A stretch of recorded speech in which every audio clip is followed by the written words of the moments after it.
saya mau menyapa dulu Bapak narasumber kita ya, dosen saya Pak Edwin. Shalom Pak, apa kabar? Baik. Puji Tuhan ya.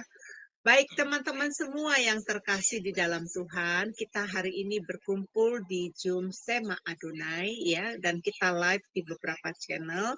Kita meneruskan pelajaran dari pelajaran beberapa minggu yang lalu, Tuhan Gembala yang baik. Ini adalah part yang keduanya ya. Baik Bapak Ibu semua, saya percaya Bapak Ibu mau belajar ya. Materi pelajaran yang akan dibawakan oleh Bapak Edwin itu adalah materi-materi pelajaran yang diajarkan di STT. Jadi Bapak Ibu, ini mungkin temanya Anda berkata, wah ini kok sering didengar, tapi versinya beda. Makanya waktu di beberapa minggu yang lalu, ini pelajarannya padat ya, sangat dalam gitu. Karena kita mempelajarinya secara detail. Nah, belajar dengan khotbah itu kan berbeda ya. Nah, Bapak Ibu yang terkasih di dalam Tuhan, yuk kita belajar bareng-bareng ya. Jadi kita bisa belajar bersama-sama. Dan sebelum kita memulai acara ini, saya meminta kepada Sister Aling untuk memimpin di dalam doa pembukaan. Dipersilakan, Sis. Baik, terima kasih Bu Yuni. Baik, kepada Bapak Ibu yang terkasih dalam Kristus, mari kita berdoa. Bapa kami yang di surga, terima kasih dan puji syukur. Sekali lagi kami diberi kesempatan untuk bisa berkumpul malam ini dan belajar kembali kebenaran firman-Mu. Dan terima kasih juga ya Bapak, untuk kesehatan juga kami berikan bagi kami semua. Ya Bapak, kiranya ada penyertaan dalam kelas ini, ada pimpinan-Mu dan awal hingga akhir dalam pembelajaran kelas kami. Dan berkatilah untuk kami ya Bapak, sehingga bisa lancar dalam pembelajaran kelas ini dari awal hingga akhir. Dan berkatilah juga Ibu Heni yang menjadi moderator dari kelas ini dan juga para operator yang bekerja di belakang layar, sehingga semua bisa dapat melakukan pekerjaan pelayanan kami ini dengan baik dari awal hingga akhir. Dan berkatilah juga Pak Edwin yang akan menyampaikan kebenaran firman-Mu ya Tuhan. Biar Tuhan Engkau urapi setiap perkataan dari Tuhan, sehingga Pak Edwin bisa menyampaikan kebenaran firman-Mu kepada kami semua dengan baik dan benar sesuai dengan kehendak-Mu ya Bapa. Dan berikanlah kami hikmat daripada-Mu, sehingga setiap perkataan firman yang diberikan oleh Pak Edwin kepada kami dapat kami terima dalam hati dan pikiran kami dengan benar, dengan baik, hingga menjadi rema di dalam diri kami dan memampukan kami untuk melakukannya dalam kehidupan kami, memberitakannya kepada orang lain dan mengajarkannya kepada orang lain. Ya Bapa, terima kasih dan puji syukur untuk kesempatan ini. Biarlah kiranya waktu ini kami serahkan di dalam tangan-Mu. Doa ini kami panjatkan dengan antara Tuhan Yesus Kristus. Haleluya. Amin. Amin, amin. Terima kasih untuk Sis Aling dan telah memimpin kita dalam doa. Baik Bapak Ibu, sebelum kita perkenalkan pembicara kita, yakni Bapak Edwin Dilalahi. Dan berikut adalah profil singkat dari beliau. Nama lengkap Dr. Edwin Goklas Dilalahi, lebih sering dikenal dengan Edwin Sihalohu. Lahir di Sidakalang, Sumatera Utara pada tahun 1969. Beliau menikah dengan N. Napitupulu, tinggal di Bekasi, ibu besar di Kota Tebing Tinggi, Sumatera Utara. Ketika memasuki usia remaja, beliau nyaris kehilangan arah dan tujuan hidup. Beliau kecewa melihat pelayanan gereja dan lingkungan hidup tenggelam dalam pergaulan yang tidak memuliakan Tuhan. Tapi Tuhan dengan cara yang luar biasa menarik beliau menjadi pelayan. Pada tahun 2000, beliau menyerahkan hidup untuk melayani Tuhan. Lalu memutuskan untuk menempuh pendidikan teologi di sebuah STT di Jakarta. Riwayat pendidikan. Pada tahun 2005, beliau menyelesaikan studi S1 Teologi di STT Sun Subus Jakarta. Pada tahun 2011, beliau menyelesaikan studi S2 Teologi di STT Jakarta. pada tahun 2018, beliau menyelesaikan studi S3 Prodi Biologi di STT Berita Hidup Surakarta. Pada tahun 2020, beliau menyelesaikan studi S3 Prodi Pendidikan Agama Kristen di STT KTT Yogyakarta. Pengalaman lain. Saat ini, beliau menjadi kapolri dan dosen di STT Ilkemene Jakarta. Beliau menggembalakan di SKI Epata di Harjamukti Depok. Beliau pernah berkesempatan melayani di Radio Suara Katulistiwa pada tahun 2017 hingga tahun 2019. Beliau juga mengelola channel YouTube dengan nama program Inten Renungan 3 Bersama dengan beberapa teman, beliau melahirkan BBCO. Kemudian beliau resign sejak Desember tahun 2022.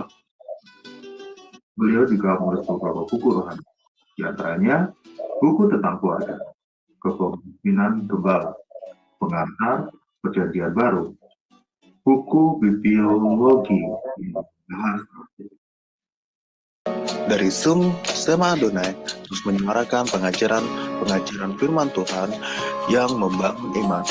Para narasumber pengajar di Zoom Sema Adonai sangat kompeten dan profesional. Terima kasih untuk Bro Agus yang telah menampilkan profil. Wah, rentetan education dari Bapak Edwin udah sekumpulan sudah sebasket ya Pak, sudah sekumpulan dikasih di keranjang udah penuh itu Pak. Saya dengar kan dari Bapak mau mengambil sekolah lagi itu nggak kebanyakan Pak. Iya, ilmu Bapak udah tinggi banget ini Pak. Masih mau kuliah lagi kan? Udah bilang ke kita murid-murid saya mau kuliah lagi gitu. Makanya tadi dari profilnya kan udah banyak sekali titelnya gitu loh. Baik Pak, kita mempersilahkan kepada Bapak untuk memaparkan pelajaran. Ya, salam, selamat bertemu kembali teman-teman. Sebelumnya kita mengucap syukur ya untuk peringatan Hari Kemerdekaan 17 Agustus yang ke-78 ulang tahun kemerdekaan kita ya. Kiranya bangsa ini tetap dijaga, dilindungi oleh Tuhan. Nah, saya ingin mengulang tujuan dari judul kita atau tema kita ya. Tuhan Gembala yang baik. Nah, minggu lalu baru 4 ini saya kemukakan ya. Baru saya pikir-pikir ternyata ada yang paling penting itu ini ya, nomor 5. Tujuan dari pelajaran kita ini adalah kita semakin mengenal Allah dalam dimensi yang lebih lengkap atau utuh. Nah, dalam hal ini Allah mengenalkan dirinya sebagai gembala. Nah, mari kita perdalam. Kemarin secara teoritis atau secara keilmuan kita sudah belajar ini ya, simbol-simbol. Simbol itu merupakan persetujuan bersama sebagai suatu yang memberikan sifat alamiah atau mewakili untuk mengingatkan kembali dengan memiliki kualitas yang sama. Bagaimana gembala yang baik di alam nyata, Tuhan mengambil proporsi seperti itu sebagai gembala. Bahkan lebih lagi. Nah, Allah mengambil simbol itu kepada dirinya dan dia mengatakan, aku adalah gembala yang baik. Nah, minggu lalu kita sudah sampai di sini. Nah, sekarang kita akan memperdalam materi ini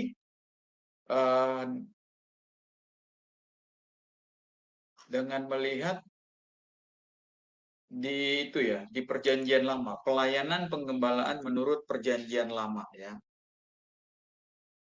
Nah, di dalam PL sebutan gembala pertama kali dipakai oleh Habel. Nah, kehidupan gembala yang pertama ini ditandai oleh iman. Demikian kata Ibrani 11 ayat 4. Coba kita lihat Ibrani 11 ayat 4, boleh silakan? Satu orang membaca. Boleh. Nanti saya minta tolong Sis Aling untuk mempersiapkan diri ya. Saya akan cari dulu ayatnya. Nanti setelah ini Sis Aling yang bantuin. Wah, ini Alkitab saya kemana nih? Oke. Ayatnya di mana, Pak? Ibrani 11 ayat 4. Oke, baik Pak, saya cari ya Pak ya. Ya. Ibrani 11 ayat keempat. Berbunyi demikian. Karena iman Habel telah mempersembahkan kepada Allah korban yang lebih baik daripada korban Kain. Dengan jalan itu ia memperoleh kesaksian kepadanya bahwa ia benar karena Allah berkenan akan persembahannya itu, dan karena iman ia masih berbicara sesudah ia mati. Ya. Jadi gembala yang profesi yang pertama kali disebutkan sebagai gembala itu adalah Habel, dan dia dikatakan adalah orang yang beriman. Nah, jadi bisa kita melihat gembala itu kaitannya dengan orang yang beriman. Lalu kemudian Abraham yang menjadi bapak semua orang beriman juga seorang gembala. Nanti Bapak Ibu bisa baca ayat-ayat ini ya. Kemudian cucunya yaitu Yakub, termasuk nanti Ishak ya. Tapi yang paling fenomenal adalah kisah Yakub. Bagaimana dia selama 14 tahun menjadi seorang gembala yang tak dibayar. Bukan dibayar ya, tak dibayar sama sekali oleh mertuanya. Dia dieksplor sama mertuanya, dalam tanda petik seperti diperbudak ya, demi cintanya kepada Rahel.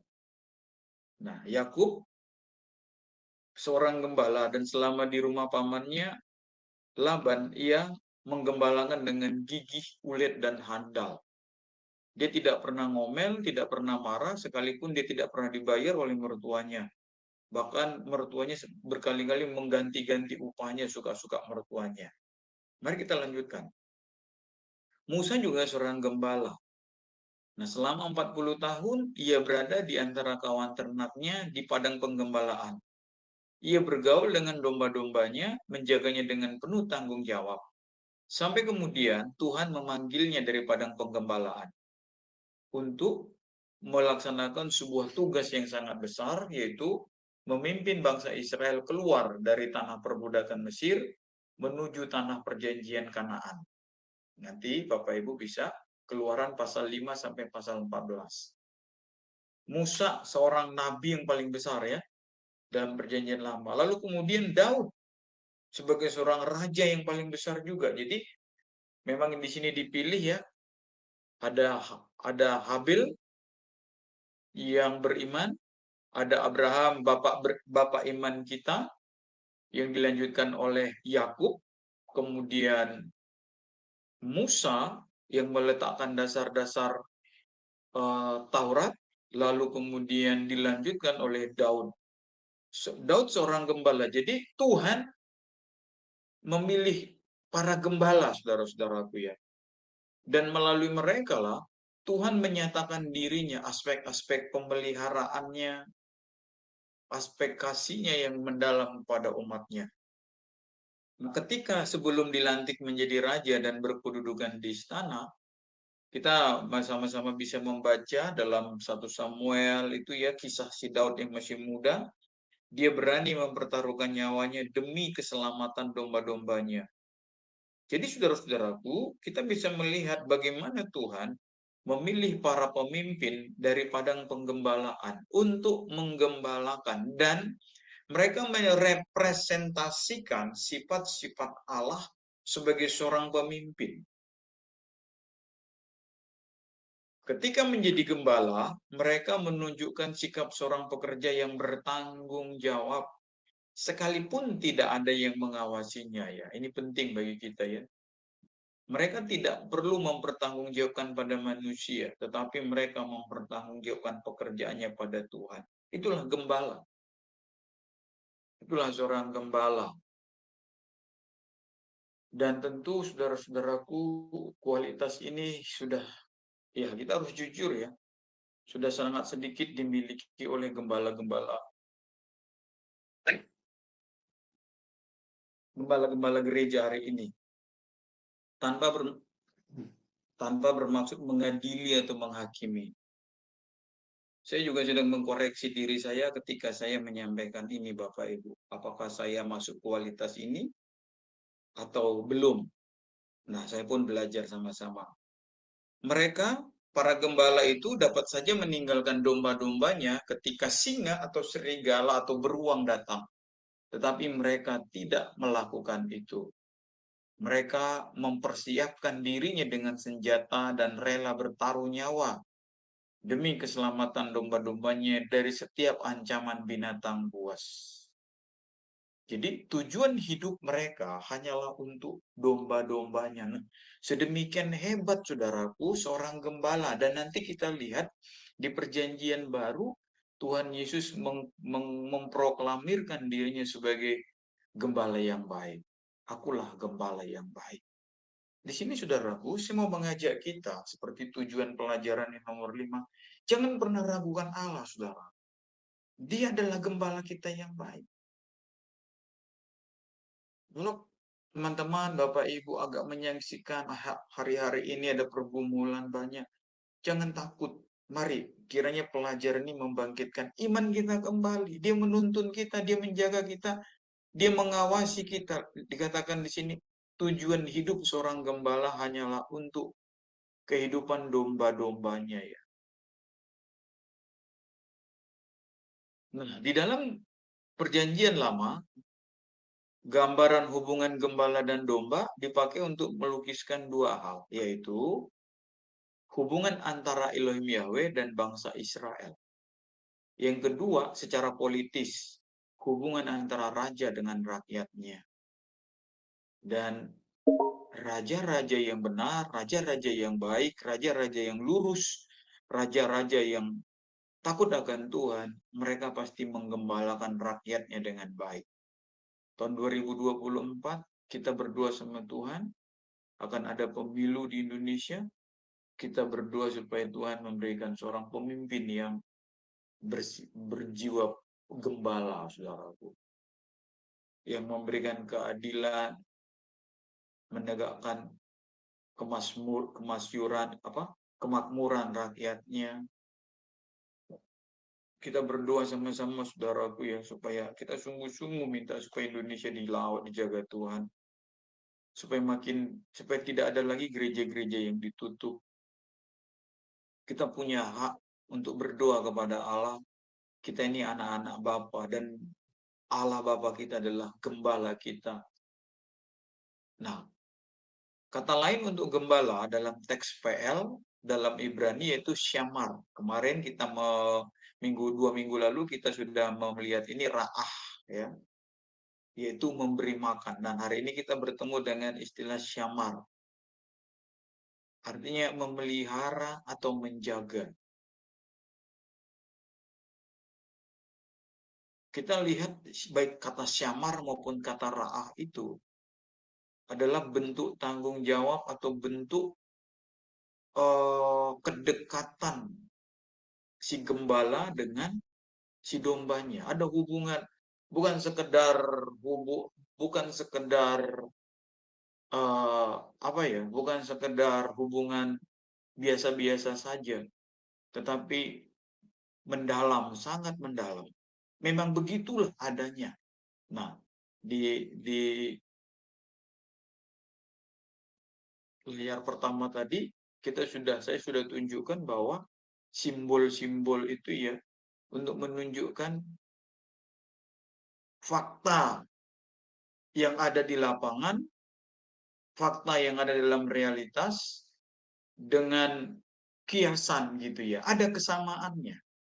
Walaupun tadi gembala ini menjadi kiasan, tapi hakikat gembala dalam realitas jika ditarik ke belakang akan menunjukkan kualitasnya tadi itu sebagai Allah sebagai seorang gembala. Ada hubungannya.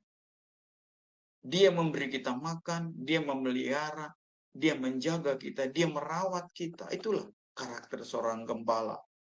Maka jangan pernah lari, saudaraku, dari penggembalaan Tuhan.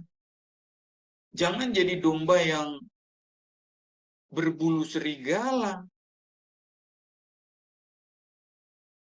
Sebagai domba, Kita harus melekat kepada Allah. Kita harus jangan jauh-jauh dari Allah supaya kita terlindungi dengan aman. Pun kalau kita lari, tersesat, dicarinya kok gitu ya. Tapi jangan gara-gara, aku dicari Allah. Lalu kita suka-suka. Kita menjadi kambing itu namanya ya. Kita mau mengubah diri ke hakikat kedombaan kita menjadi kambing. Yang lebih parah itu kita mau menjadi serigala.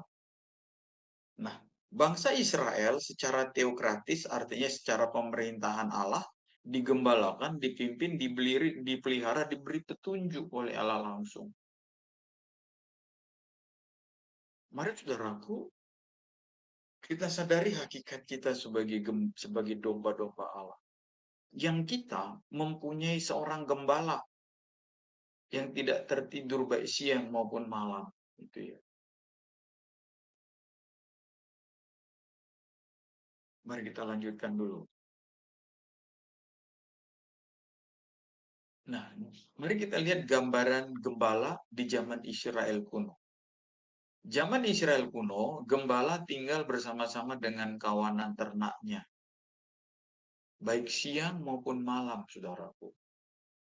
Seorang gembala membimbing kawanan dombanya ke padang rumput hijau dan ke sumber-sumber air untuk memberi minum.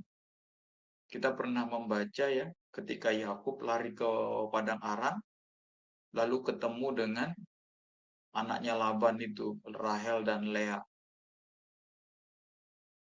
Mereka memberi makan, memberi minum ya. Lea dan Rahel menimba air untuk memberi minum domba-dombanya sampai puas.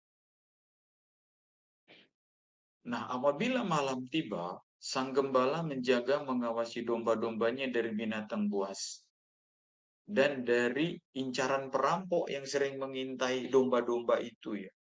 Jadi bukan hanya binatang buas, tapi para perampok juga ya. Kalau kita ibaratkan ke manusia, ini nabi-nabi palsu ya. Bukan hanya iblis, roh-roh jahat itu, tapi para nabi-nabi palsu pun sering mengintai kita sebagai domba-domba Allah. Dan ini saudaraku, seorang gembala bisa saja terbunuh pada saat kita mencoba. Tanggung jawabnya Allah itu, saudaraku. Mari kita bangkitkan iman kita, saudaraku. Jangan berkeluh kesah lagi. Yakinlah. Biarlah pelajaran ini izinkan hati kita disentuh oleh kalimat-kalimat ini, saudaraku, pengetahuan ini. Supaya kita makin bertumbuh iman kita. Kita menjadi domba-domba Allah. Domba-domba yang merindukan Sang Gembala Agung. Sehingga pemeliharaan itu sempurna bukan hanya bagi kita, tapi bagi keluarga kita, suami, istri, anak-anak, cucu, menantu, generasi kita, bahkan lebih luas lagi. Mereka merasakan kasih sayang Tuhan dengan kehadiran kita. Mari saudaraku, tentu ini bukan pelajaran yang mudah. Sebab kita tahu sama-sama, kita begitu mudah berubah jadi kambing ya. Tanduk kita kadang-kadang tumbuh gitu ya. Nah, dengan lemah lembut, seorang gembala memelihara domba yang sakit. Anak-anak domba yang masih kecil, ia lindungi dengan penuh kasih sayang. Berapapun jumlah dombanya, si gembala tetap mengenal setiap ternaknya. Wah, bukankah ini sebuah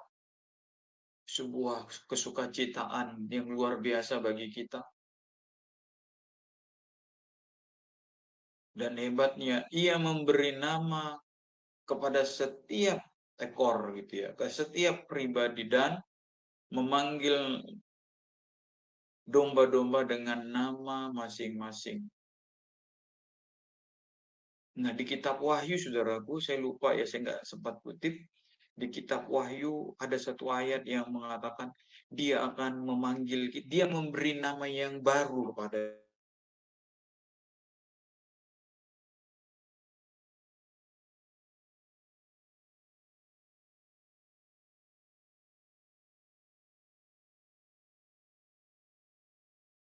Allah memberi nama yang baru kepada setiap kita, nama yang hanya dikenali oleh kita dan Allah.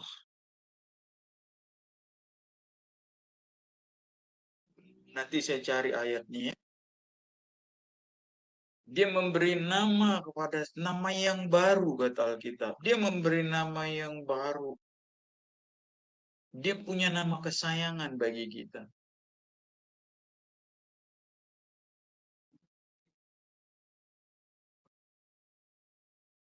Saudara-saudara, sebelum saya lanjutkan ya, kita perlu belajar juga tentang teologi nama ya. Teologi nama. Menarik ya saudara-saudaraku. Ada mirip-mirip dengan orang Batak sebetulnya. Nama itu dulu ya, nama itu merupakan hakikat saudara. Itulah sebabnya memang nanti ada penggantian nama. Jadi nama itu adalah hakikat. Seorang Batak, kalau dia perempuan lahir namanya Butet. Ada Pak Daniel Simon, Wahyu 2:17. Tolong dibaca dulu Pak. Wahyu 2:17. Silakan Pak. Terima kasih kalau sudah membantu. Wahyu 2:17 coba. Siapa yang bisa membaca? Saya Pak. Wahyu 2 ayat 17. Siapa bertelinga, hendaklah ia mendengarkan apa yang dikatakan Roh kepada jemaat-jemaat.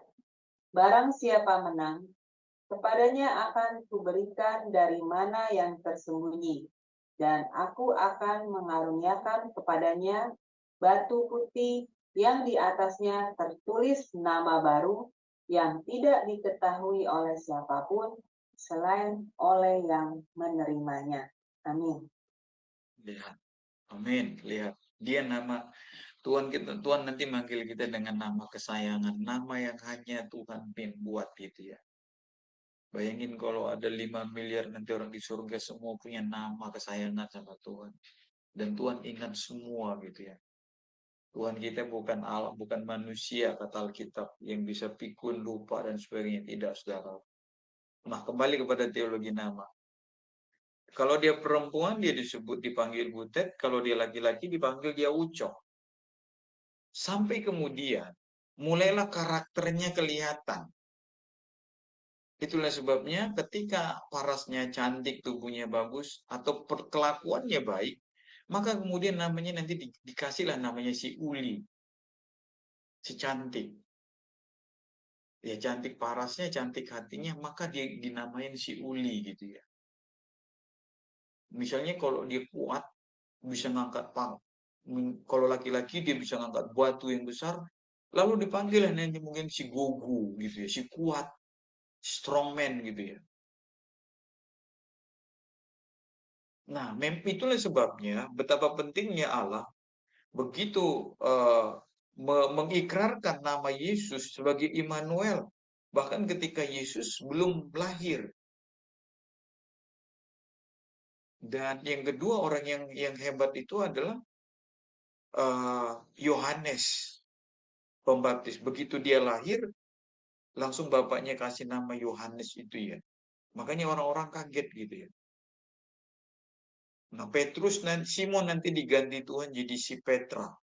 Demikian juga Saulus dan jadi Paulus itu, tapi itu bukan pergantian. Paulus itu memang nama populernya ya. Dia lebih populer di situ nanti. Abram jadi Abraham itu ya saudaraku.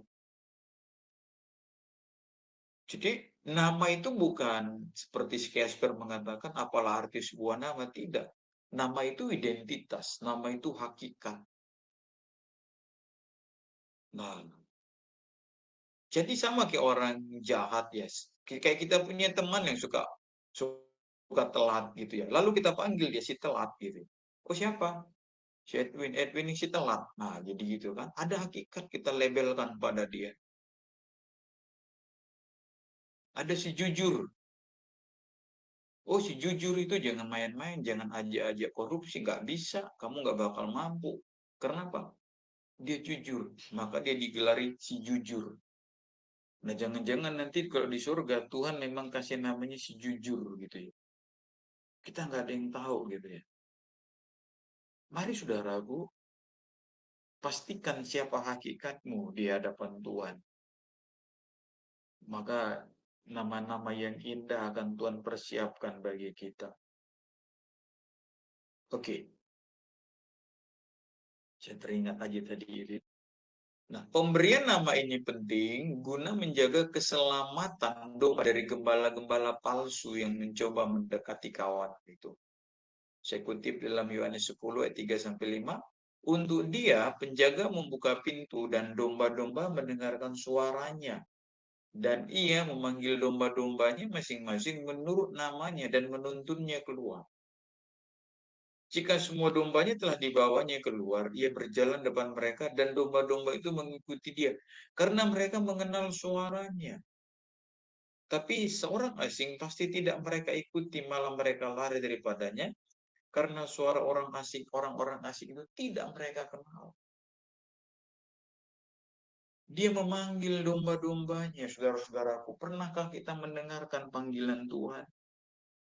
Ketika kita tidur, dia panggil nama kita, dia panggil hati kita ya. Itulah yang kita sebut kayak digerakkan itu ya, nurani. Kayak aku dipanggil Tuhan gitu ya. Kayak aku, hatiku kayak digerakkan Tuhan. Jangan abaikan saudaraku. Tuhan tiba-tiba menggerakkan kita untuk berdoa. Ayo kita berdoa saja gitu ya. Jangan kita bilang, aduh Tuhan nanggung gitu ya. Lalu sambil rebahan. Kalau memang kita tanggapi, kita beri respon yang baik, tentu Tuhan akan perbesar kapasitas kepekaan kita. Jadi ada nama ya, Tuhan memanggil kita, Tuhan menggembalakan kita. Dia mengajak kita tiap pagi untuk berjalan, melanjutkan hidup, bekerja, mencari nafkah. Lalu malam kita dipanggil pulang untuk istirahat, tidur, jangan macam-macam hidupnya gitu ya. Nah, demikian mulianya panggilan menjadi gembala. Perjanjian Lama melukiskan Allah sebagai gembala Israel.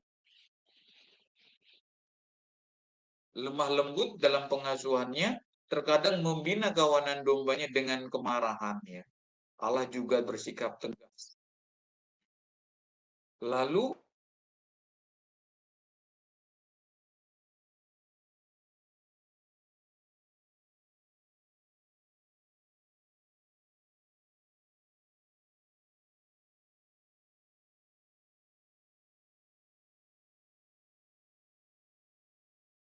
Yeskiel berkata, kamu adalah domba-dombaku, domba gembalanku, dan aku adalah Allahmu.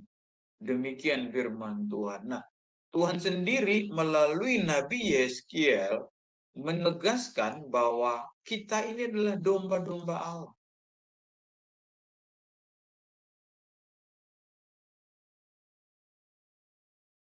Wah, saya tidak tahu bagaimana perasaan Bapak Ibu membaca ini ya. Apakah berbunga-bunga, mekar gitu ya. Dan menyadari sepenuhnya kita ini dipelihara Allah gitu ya. Kalau gembala manusia aja tidak rela lihat dombanya kelaparan, bila penting ada seekor singa di depan padang penggembalaan, singa itu akan dihalaunya. Yang penting dombanya makan, dia tidak sayangkan nyawanya. Itu gembala manusia terhadap seekor binatang domba. Masakan Allah kita gembala sejati tidak melakukan hal seperti itu, saudara-saudaraku. Dia tentu melakukannya bahkan lebih hebat lagi. Kamu adalah domba-dombaku, domba gembalaanku, dan aku adalah Allahmu. Demikian firman Tuhan. Firman Tuhan Allah. Yeskiel 34 ayat 31. Nah, dalam konteks bangsa Israel,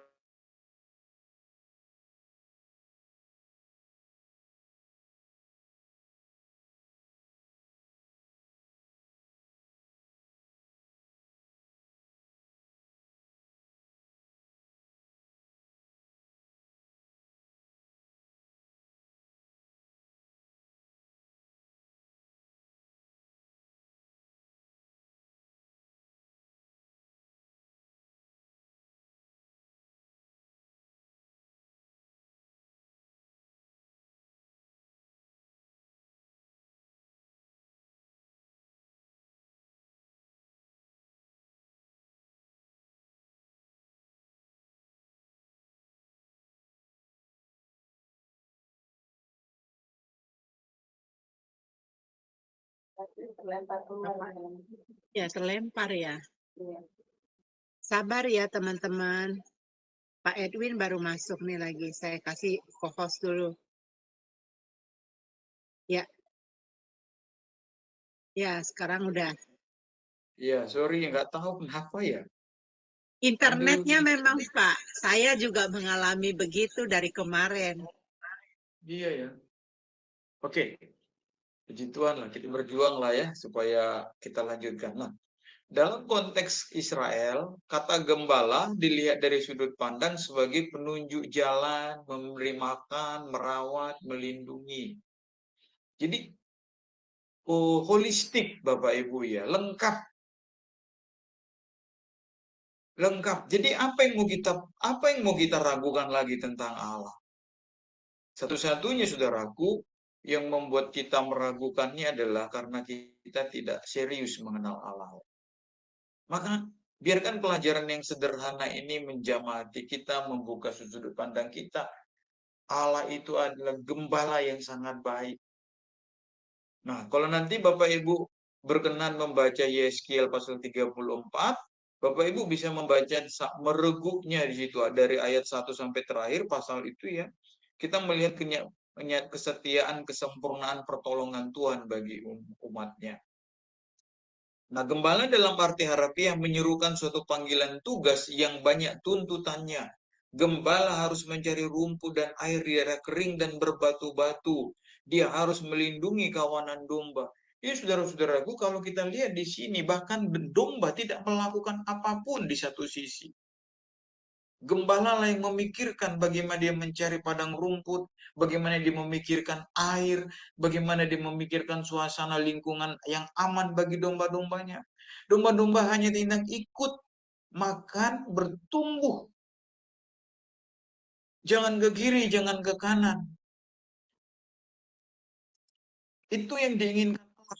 Itu yang diinginkan Bapa sebagai gembala. Jangan tersesat. Tentunya kita harus dalam kenyataan hidup kita harus berdoa kepada Allah. Kita ke kantor, itu bagian daripada padang gembalaan, penggembalaan yang Tuhan berikan bagi kita. Cari makan dengan jujur, cari makan dengan rajin gitu ya. Sebagai karyawan, jangan malas pegawai. Kalau kita pengusaha, lakukan usaha dengan sebaik-baiknya. Ada kesempatan untuk mengembangkannya, ekspansilah.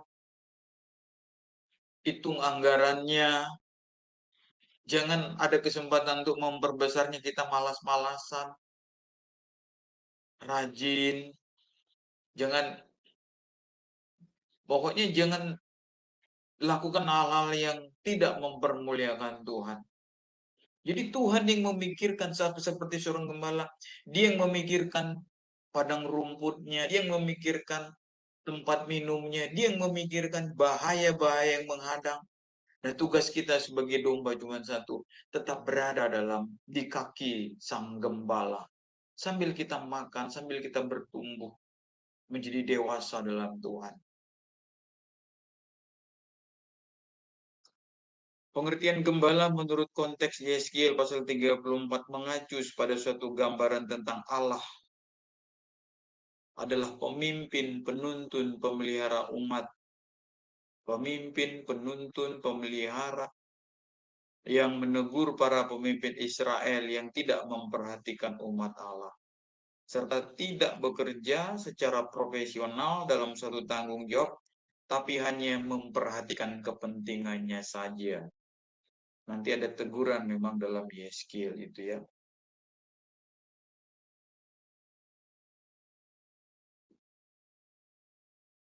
Nah, dalam Mazmur 23 kita bisa membaca bagaimana pemazmur menangkap pikiran Allah. Bagaimana di situ kita melihat dalam bentuk puisi yang sangat indah, prosa yang sangat luar biasa. Tentu dalam tuntutan ilham atau wahyu Allah, Allah mengungkapkan dirinya dalam bentuk frase, dalam bentuk sastra yang sangat indah gitu ya. Ia membaringkan aku di padang yang berumput hijau. Ia membimbing aku ke air yang tenang. Ia menyegarkan jiwaku. Ia menuntun aku ke jalan yang benar.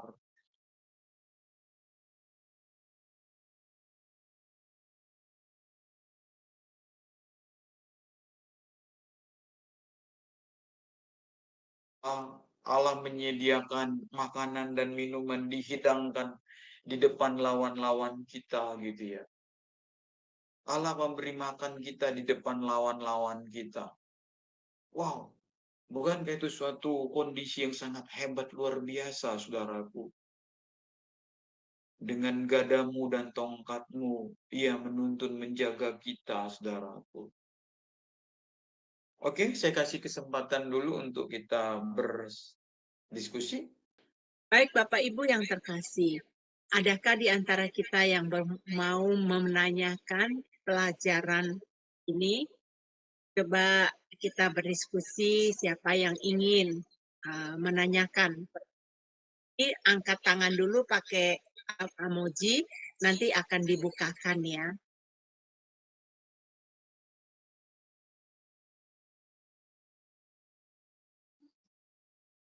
Ya, silakan Sister Aling, silakan. Baik, shalom, selamat malam Pak Erwin, Bu Nani.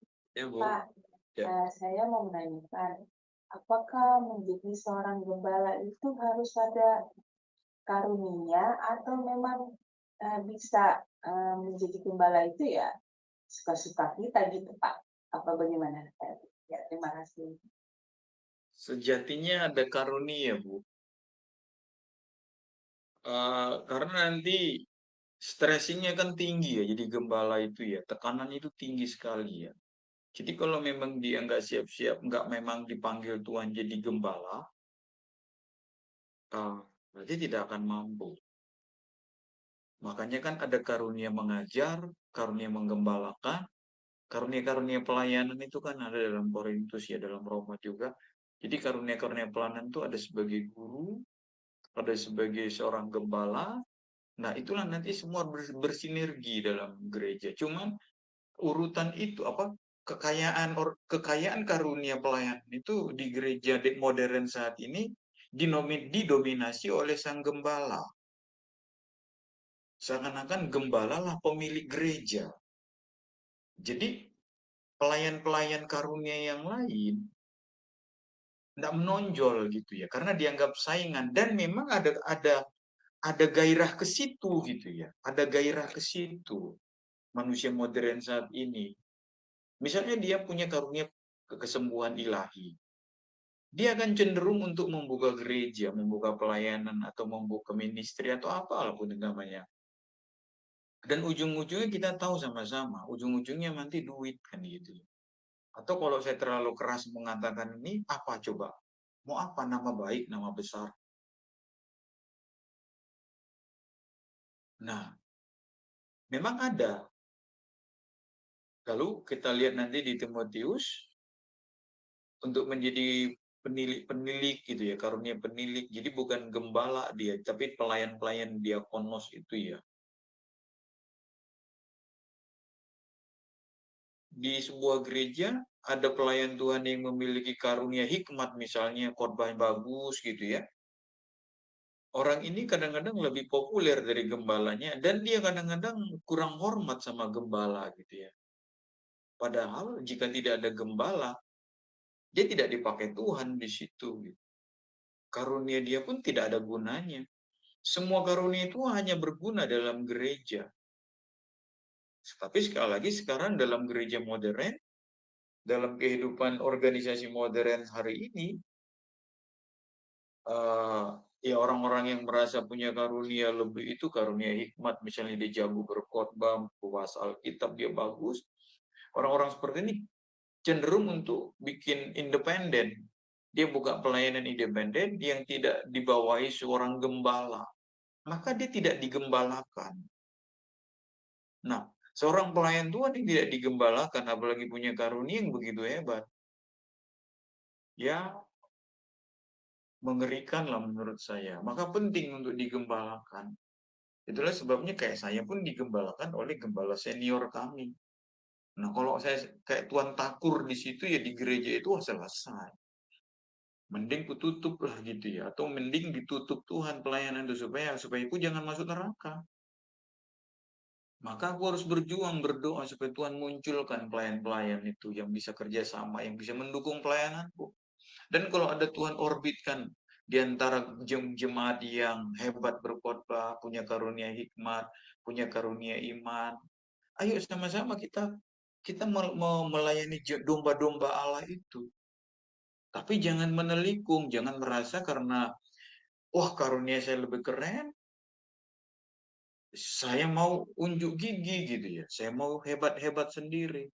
Lalu mulailah ditelikung jemaatnya, akhirnya buka di sana di ujung sana gitu ya, jemaat ditarik ke sana. Ya begitu-begitu gitu ya. Nah, kenapa terjadi seperti itu? Ya karena orang tidak mau tunduk pada otoritas. Kuncinya di situ ya. Nah, kalau kita tunduk pada otoritas, kita bersedia digembalakan. Nah, lewat penggembalaan itulah kita bertumbuh atau ditumbuhkan Tuhan. Nah, sebetulnya harus jadi mitra juga ya. Gembala pun nggak boleh merasa jadi tuan takur. Nah, di situ dia. Gembala nggak boleh merasa jadi bos. Bahwa gembala itu adalah pelayan gitu. Dan kita semua mengabdi pada gembala agung. Nah, kenapa? Jadi memang jadi kayak apa ya? Ya lingkaran setan, saling salah-salah semua gitu ya. Oke, dibuka seorang gembala, jemaatnya 10, kemudian Tuhan kirimkan ada yang punya karunia. Lalu dengan kehadiran orang ini penggembalaan di backup, lalu jemaat nambah jadi 100 orang. Nah, mulai nih, ini gara-gara aku nih kata yang satu. Lalu si gembala ini merasa bahwa dia ada gembala yang ditaruh Tuhan di situ. Dan dia merasa tersaingi sama yang satu ini. Akhirnya apa? Dimatikan, nggak dikasih kesempatan lah. Dirancang untuk buka cabang lah, dikirimlah ke daerah yang nggak berkembang, gitu-gitu ya. Akhirnya manipulasi.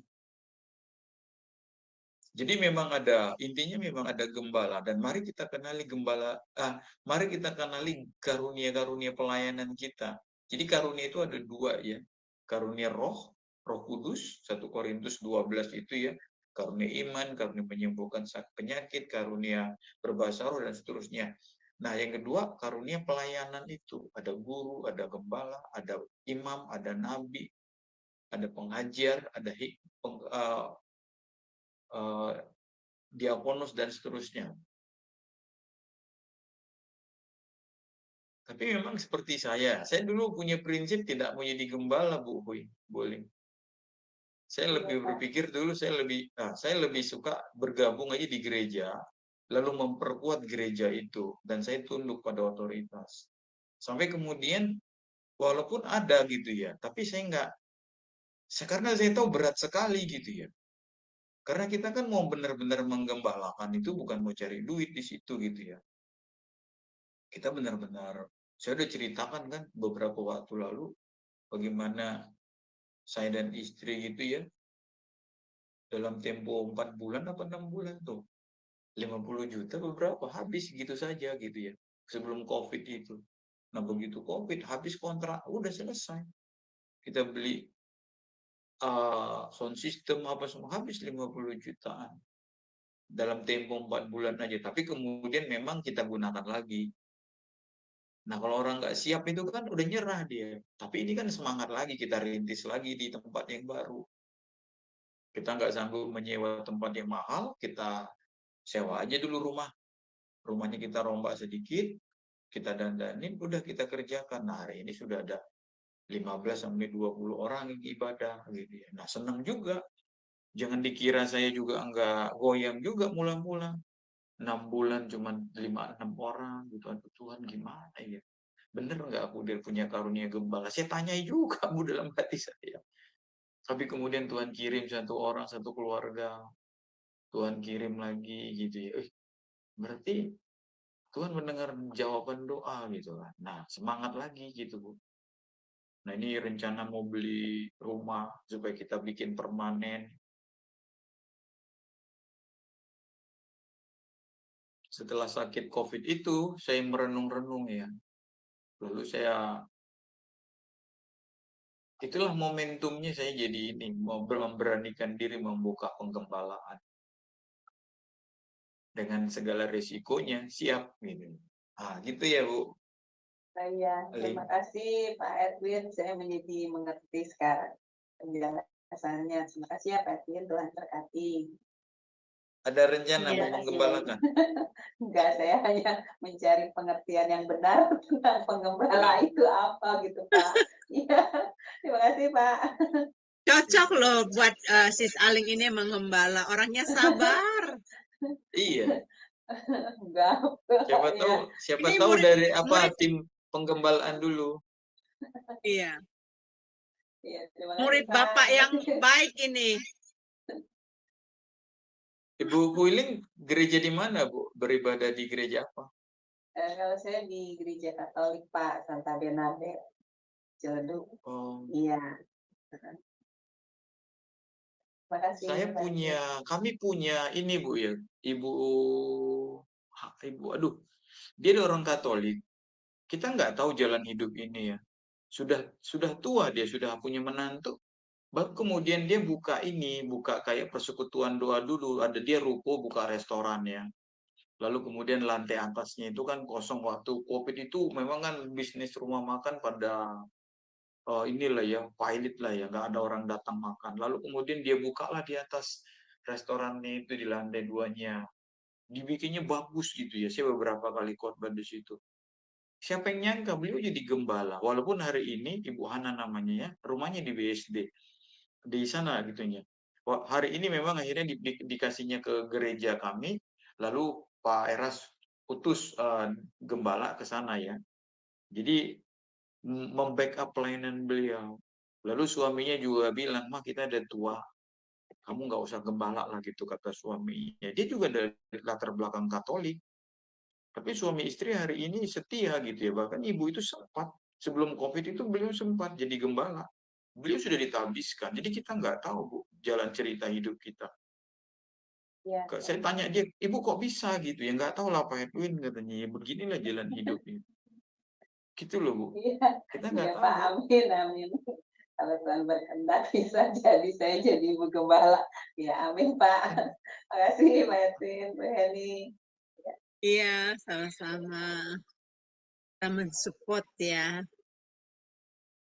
Iya. Iya. Bapak Ibu Baik. ada lagi? Ada lagi kah di antara Bapak Ibu yang ingin berkomunikasi? Di ini Bu Heni di pertanyaan Ya. di pertanyaan chat ada Ibu Francisca yang bertanya. Silakan dibaca ya Sis Aling. Oke. Apakah romo atau pastor sama dengan gembala, Pak?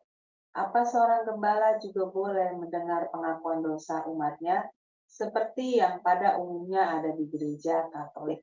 Ya, silakan Pak Edwin. Ya, romo sama pastor ya kita kalau memang di studi kata agak panjang gitu, tapi intinya tujuannya fungsinya sama lah gitu ya. Kalau dalam saudara kita Katolik disebut pastor atau romo, tapi mereka kan itu kan fungsi jabatan nanti ya. Itu kan fungsi jabatan gembala itu. Nah, kalau mereka memfungsikan sebagai menggembalakan, ya bisa gitu ya. Tapi apakah mereka gembala, saya kurang tahu juga. Karena mereka kan nanti dipindah-pindah juga ya. Tapi kalau mereka melakukan fungsi penggembalaan, iya.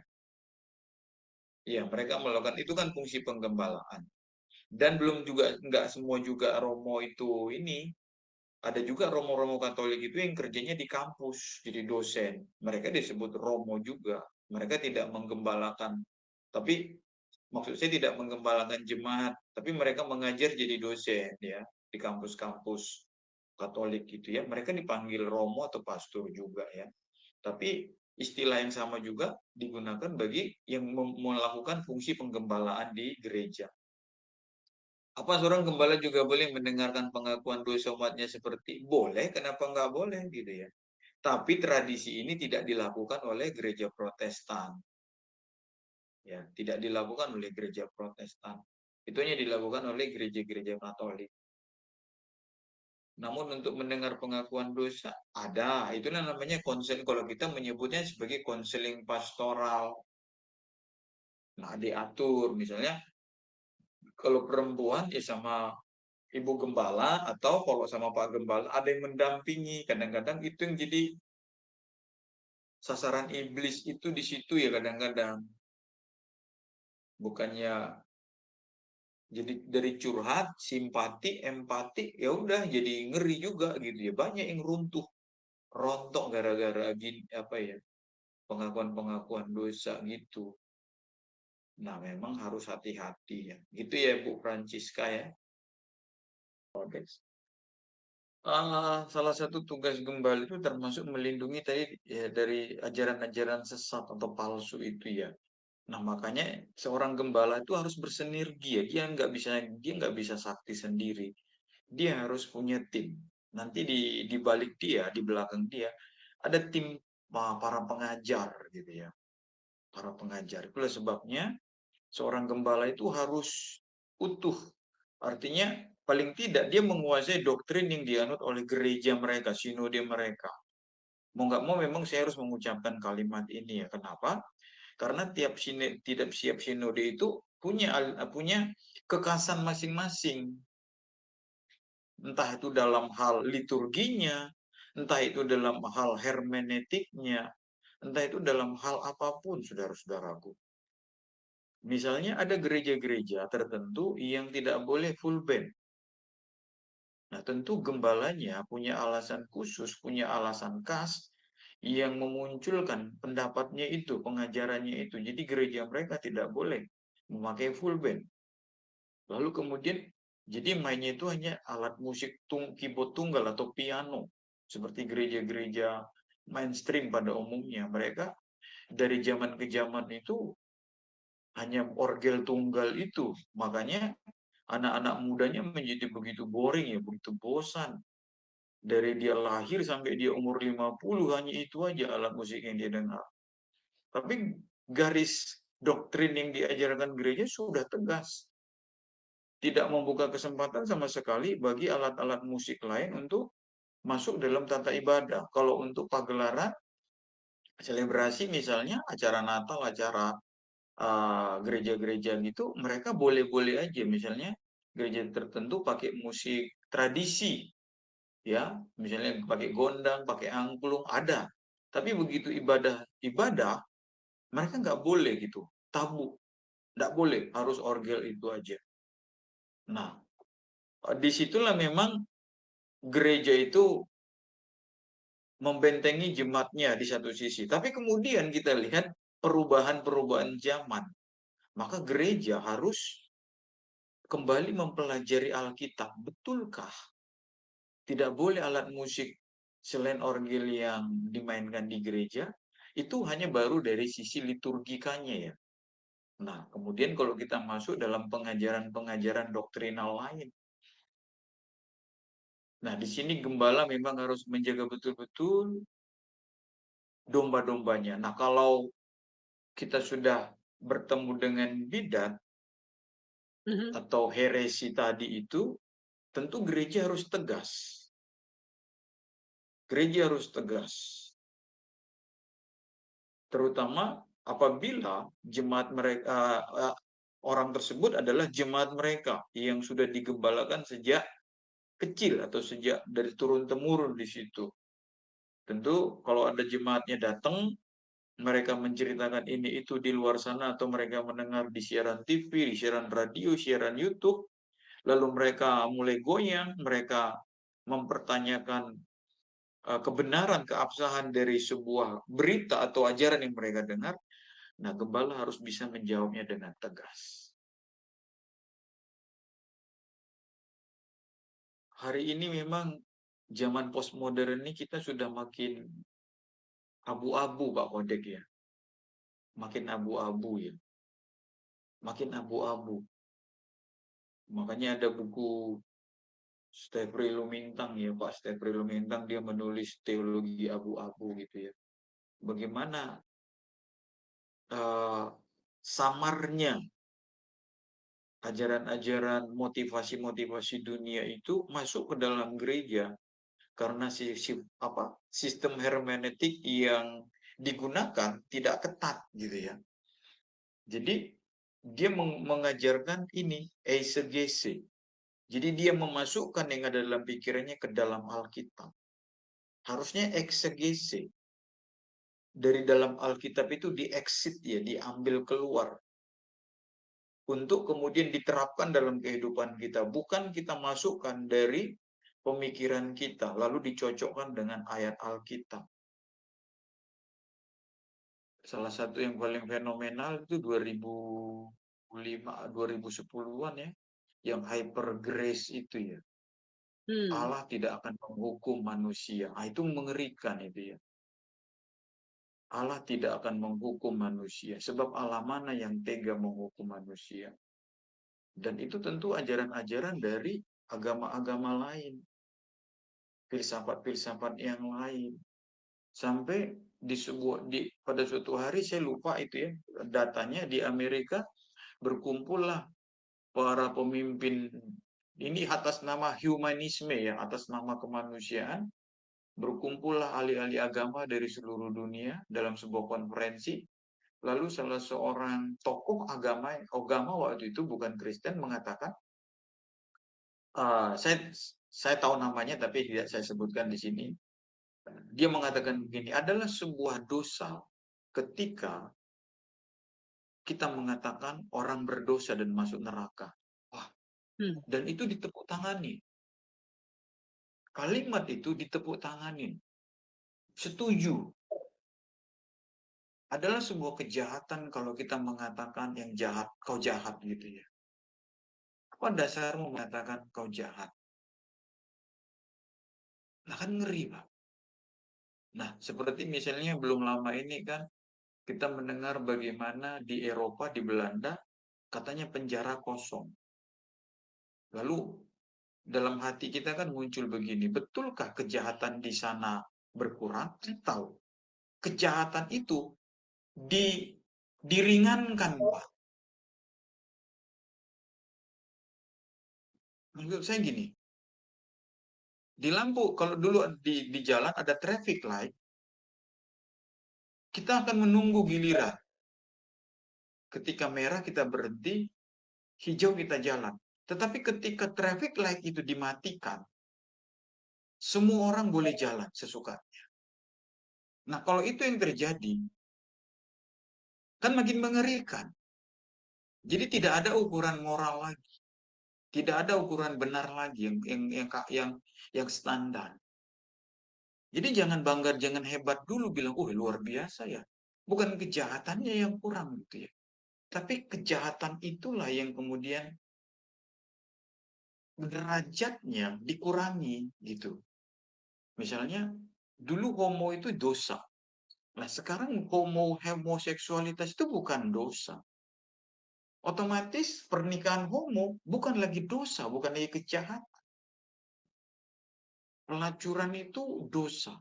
Tapi kemudian pelacuran itu dilokalisasi. Anda boleh berzina, Anda boleh di sini tempatnya, disahkan. Nah kan kayak gitu kan. Nah makanya untuk bicara bidat atau heresi itu kita makin mengerikan sekarang ini. Makanya kita harus masuk lagi kepada Alkitab. Padahal Alkitab mengajarkan dosa itu adalah semua hal yang bertentangan dengan kehendak Tuhan. Semua hal yang tidak memuliakan Tuhan. Maka di dalam Yakobus 4 ayat 17, coba dibaca salah satu Yakobus 4 ayat 17. Yakobus 4 ayat 17. 4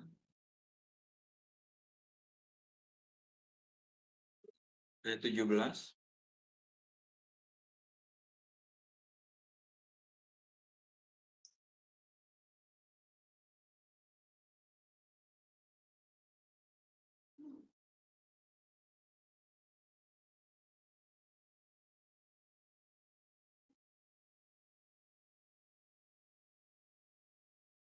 Bisa Sis Aling? Untuk ibu dan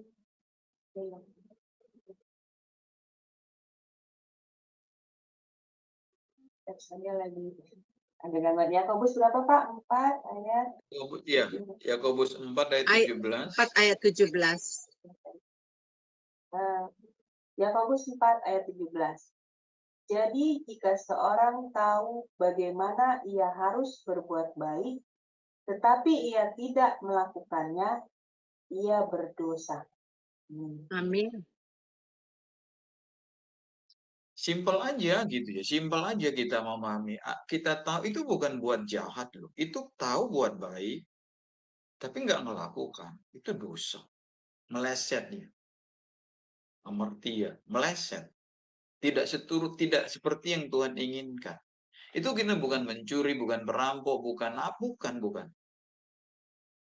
Aku tahu berdoa itu baik, tapi nggak kulakukan. Nah, aku udah meleset. Aku tahu jujur itu baik, tapi aku nggak jujur. Itu nggak baik, itu udah meleset. Aku tahu senyum itu, murah hati itu baik, tapi nggak aku lakukan. Muka aku cemberut gitu ya. Itu udah dosa di mata Tuhan. Itu udah hamartia, sudah meleset. Coba saudara-saudaraku. Nah, kalau kejahatan, nilai-nilai kejahatan untuk kita kurangi menurut ukuran manusia. Wih, kesannya hebat. Penjara kosong gitu ya. Nah, itulah manusia yang melawan Allah gitu ya. Jadi, tapi kita mau begini Pak Kodeks ya. Ya kita tetap pegang Alkitab lah. Kita mau dibilang orang kuno, mau dibilang orang sempit, mau dibilang konservatif, mau dibilang orang apapun, peganglah yang ada pada kita. Ikutlah apa yang katakan Alkitab secara murni itu ya.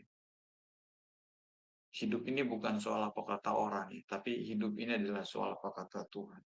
Kalau Tuhan bilang hitam, ya hitam lah. Kalau Tuhan bilang putih, ya putih lah. Jangan kita bilang aku nggak hitam, nggak putih. Itu ya kompromi itu ya kompromi. Demikian ya Pak Kodeks. Jadi ada harus tegas ya. Nah, ini Bang Kodek rupanya belum selesai. Yuk Bang, buka mute-nya Bang. Ya silakan Bang. Ya, sebentar ya Mas Agus. Silakan. Ya, ini saya udah buka mute-nya. Ini udah dibuka. Abang buka. Oke, iya. Tadi sempat saya tutup lagi. Iya Bang. Silakan Terima Bang. kasih Ibu Heni, Ibu host, Ibu moderator, diberi kesempatan Kodek bertanya untuk kedua kali. Jadi memang belum puas nih Pak Pendeta. Jadi saya mengingat surat-surat pengembalaan dari Rasul Kristus, yaitu Rasul Paulus. Salah satunya yang Titus pasal 3 ayat 10. Nah ini gimana maknanya ya Pak? Lalu coba dibaca Pak, saya tidak pegang Alkitab. Coba Pak dibaca ya. Saya bacakan surat Paulus kepada Titus pasal 3 ayat 10. Seorang bidan yang sudah 1-2 kali kau nasihati, hendaklah engkau jauhi. Ya. Ya mungkin saya nggak baca seluruh suratnya ya Pak. Cuma pas poinnya ini makanya aku tahu berarti dalam pengembalaan ketemu yang hal-hal begini. Ini kan memang harus dijauhi Pak, itu betul sekali kan. Jadi dihindari. Makanya kan di ayat 9-nya kan dikatakan hindarilah persoalan yang dicari-cari. Hindari memang. Yang bodoh, persoalan silsilah, percekcokan, pertengkaran mengenai Taurat, karena semua itu tidak berguna dan sia-sia. Artinya bukan Taurat yang sia-sia, tapi pertengkaran, perdebatan itu yang sia-sia. Seorang bidat yang sudah 1-2 kali kau nasihati, hendaklah engkau jauhi. Jadi memang ada kesempatan ya. Ada kesempatan, kita beri kesempatan bagi dia untuk kembali ya, berdiskusi tentunya dalam ranah diskusi, bukan berdebat ya. Kalau berdebat kan orang memperdebatkan hitam putih nggak ketemu. Tapi kalau ranah diskusi, kau bicara, aku dengar, aku bicara, kau dengar. Kalau nggak ada titik temu, ya udah. Kita berpisah jalan lah di situ ya. Jadi di sini Paulus memberikan ketegasan. Ada 2-3 kali diskusi bertukar pikiran, tapi kalau dia tetap berkeras, ya udah kita harus mau berpisah lah gitu loh. Karena di ayat 11 engkau tahu bahwa orang semacam itu benar-benar sesat dan dengan dosanya menghukum dirinya sendiri. Jadi biarkan dia dengan kesesatannya itu. Bukan Paulus langsung lepasin, tapi ini kan sebagai seorang gembala memberikan nasihat gitu ya. Sama kayak saya punya anak adik rohani lah gitu ya. Saya nasihati, saya bantu juga keuangannya, saya suruh dia bertobat, saya doain dia nangis-nangis. Tapi kata-kata orang dia masih terlibat. Ini bukan soal pengajaran, dia masih main judi online. Akhirnya pada suatu hari dia melarikan diri, dikejar-kejar utang gitu ya. Ya, karena memang dia nggak serius untuk bertobat. Tapi selama dia masih mau kembali, saya kasih kesempatan sampai pada suatu hari dia orang menelpon aku, dia bilang dia melarikan uang sejumlah uang gitu ya. Waduh, saya kaget. Lalu saya cari dia, saya telepon, nggak diangkat lagi teleponnya. Nah ini bukan pengajaran, nah ini nanti pengajarannya. Tapi ini kelakuannya. Akhirnya memang gitu Pak. Orang-orang yang sesat itu, yang bidat tadi itu ya, kalau memang udah nggak bisa kita diskusikan, ya udah. Kita salaman aja sama dia, udah jalanlah, tempuhlah jalan. Yang penting jangan diganggu penggembalaan. Jangan dia tarik-tarik domba-domba yang lain untuk dia sesatkan. Nah kita bentengilah penggembalaan kita ya.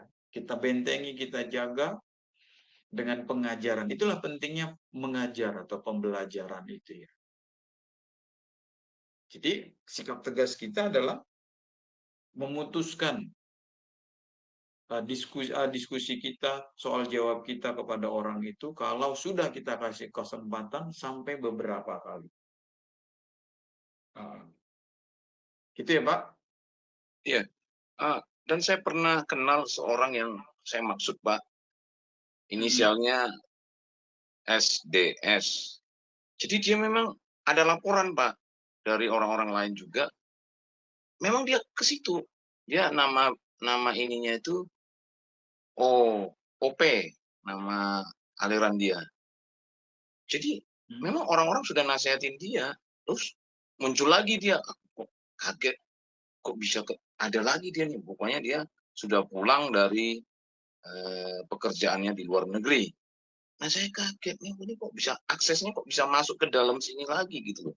Maksudnya ke dekat-dekat sekitaran kan, berarti kan teman-teman itu yang memang jiwanya sudah menasehati, pikirannya sudah menasehati, perkataannya sudah memberikan nasihat berkali-kali, sudah dalam diskusi yang wajar, tapi tidak mempan juga, dia nggak bertobat juga, dan mereka sudah dijauhi dong. Mungkin caranya akhirnya penjauhannya itu dia pergi ke luar negeri loh, nggak bisa bebas dong ke Zoom atau ke channel-channel atau ke TikTok.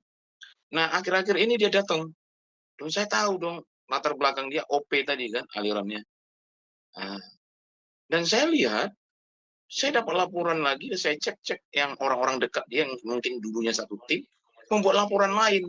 Ternyata dia ini punya masalah besar sebenarnya, masalah yang memang berdosa gitu. Jadi saya sekarang kaget. Jikalau orang ini masih diberi kesempatan kesekian kali, gimana Pak pengembalaan kita? Pengembalaan diberi lagi setelah selesai yang ayat 10 Pak, maaf nih.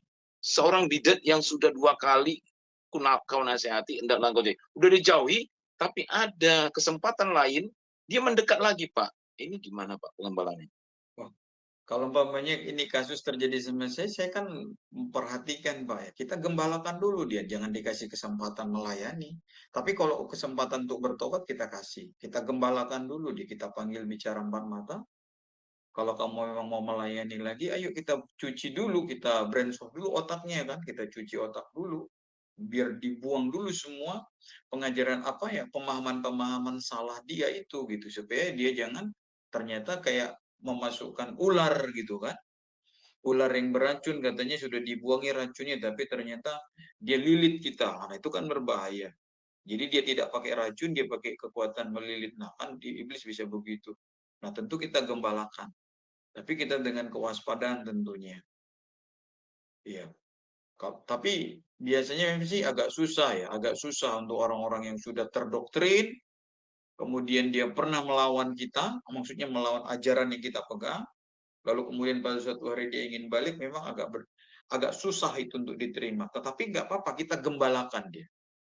Kita gembalakan. Dia jadi jemaat yang biasa, kita diskusi, kita ajar terus, sampai betul-betul kita perhatikan dia udah bersih atau belum. Jadi memang di sini butuh pengawasan. Dan butuh, disitulah peran penggembalaan atau pastoral itu ya. Untuk membersihkan kotoran-kotoran yang melekat di batinnya melalui pengajaran yang dia terima atau dia ambil dari mana. Nah, saya pikir di situ peran dan fungsi penggembalaan. Kesempatan bertobat yang kita kasih, bukan kesempatan melayaninya. Ya, baik. Oke. Terima kasih Pak Edwin atas jawabannya, sangat clear. Jadi kita sebenarnya kalau ada orang-orang yang berbeda pendapat, doktrin yang terhadap kita sebagai anak Tuhan nggak boleh memusuhi. Tetapi kita tidak boleh menerima juga pengajaran yang berbeda dengan kita. Jadi kita harus tahu membentengkan diri kita harus bisa membedakan. Jadi anak-anak Tuhan kalau memang di luar sana ada aliran-aliran yang berbeda dengan kita, cobalah buka hati ya dengan lapang dada. Perbedaan itu ada ya, perbedaan itu. Tapi itulah makanya pentingnya kita belajar firman Tuhan yang benar supaya kita tahu apa itu firman Tuhan yang benar-benar. Nah, kebetulan saya dengan Bang Kodek satu pemahaman ya. Satu pemahaman bahwa kami menerima firman Tuhan yang sama dari sudut pandang yang sama gitu. Tapi kalau di Zoom sini ada orang berbeda-beda, tentu saya welcome sebagai pemimpin di dalam Zoom Sema Adonai. Saya mau welcoming siapa saja boleh datang. Tetapi saya tidak izinkan untuk orang itu membawa doktrin yang salahnya untuk untuk diajarkan di Zoom sini. Ya, jadi itu hanya informasi aja. Baik, untuk Mas Agus, silakan Mas Agus. Waktu kita sudah mepet, kira-kira mungkin ini pertanyaan yang terakhir ya. Ya. Silakan Mas Agus. Ya, pertanyaan saya sih simpel, Pak. Sebenarnya apa yang dimaksud liturgi itu ya? Karena ada satu gereja yang bilang ya liturgi itu praise and worship gitu kan, seperti halnya ya tepuk tangan dan musik-musik yang gembira. Tapi ada juga gereja yang menganggapnya adalah Holy Communion itu yang baru disebut liturgi gitu kan. Ketika menerima tubuh dan darah Kristus itu sebenarnya pengen lihat aja sebenarnya menurut pendapat Pak Edwin liturgi yang seperti apa yang Bapak maksud gitu? Apakah yang tadi praise and worship atau yang Holy Communion itu, Pak? Itu aja, Pak. Ya, akhirnya kan gini, Pak. Liturgi yang saya maksudkan di sini adalah liturgi dalam pemahaman sederhana ya, dalam pemahaman praktis. Kita ambil jalan tengahnya aja, yaitu tata ibadah di gereja. Itu yang saya maksudkan. Jadi liturgi yang saya maksudkan tadi adalah tata ibadah di gereja. Itu aja sih, Pak. Jadi pemahaman praktikannya aja yang saya gunakan. Tidak sampai ke dalam-dalam gitu. Jadi yang saya maksudkan tadi. Ya, jadi dua-duanya bisa dianggap liturgi juga ya, Pak ya. Tergantung memang setiap gereja pemaknaan liturginya kan beda-beda gitu loh, Pak, maksud saya. Iya, betul. Ya, makanya kan untuk di STT untuk mata kuliah liturgika itu 2 SKS, Pak, membahas gitu-gitu semua ya. Jadi intinya memang liturgi itu ya tata ibadah di sebuah gereja. Ya, jadi menurut gerejanya ya, Pak ya. Seperti itu. Menurut gerejanya. Oke. Makasih Pak Edwin. Menurut gereja. Ya, itulah yang saya bilang tadi, ada gereja yang tidak mengizinkan musik kontemporer, drum segala macam, tidak bisa.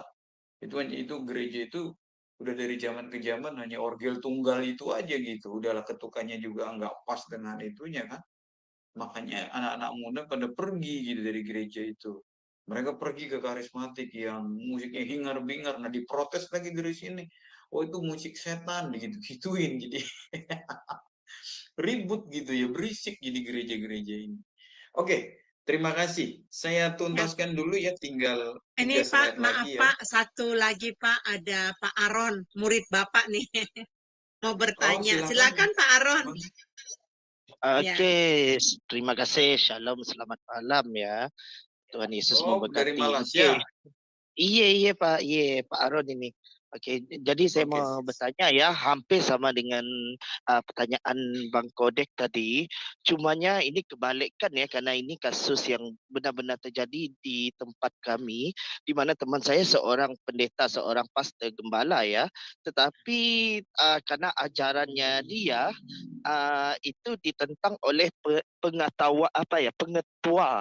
ketua gereja itu, sehingga ketua gereja itu japri kepada teman-temannya mengatakan seperti ini, jangan mendengar ajaran dia karena ajaran dia sesat.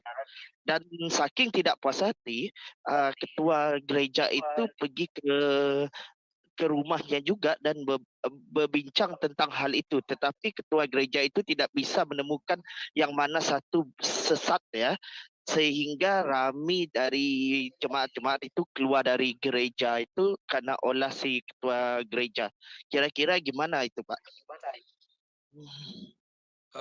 Secara saya tidak tahu persis ya Pak, kesesatannya di mana gitu ya. Itu kan bisa jadi tuduhan semata atau karena bisa Allah, entah banyak masalah tuh Pak. Maksud saya banyak ada beberapa latar belakang yang harus kita teliti. Apakah benar-benar ajarannya sesat atau ada faktor-faktor yang lain?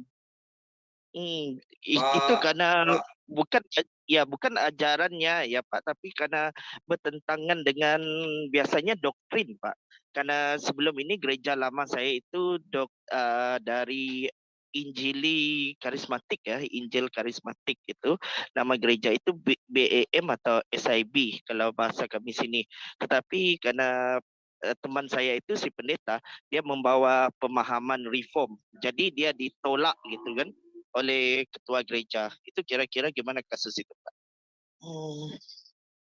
Di mana beda ya, doktrin sehingga dibilang sesat dan membatasi dia yang paling gak enak itu dia japri kepada jemaat-jemaat lain mengatakan begini, jangan dengar ajaran pendeta itu, dia sesat, sehingga hampir setiap minggu bisa dikatakan setiap minggu mereka itu bisa dikatakan sinetron lah gitu, khotbah di atas yang di bawah itu kagak dengar maksudnya.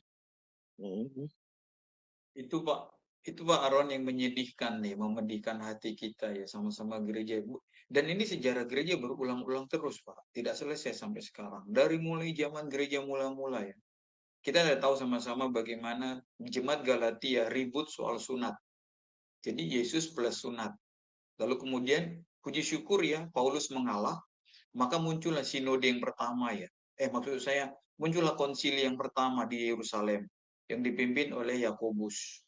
Nah, diputuskan bahwa orang-orang non-Yahudi yang masuk Kristen boleh, tak harus disunat.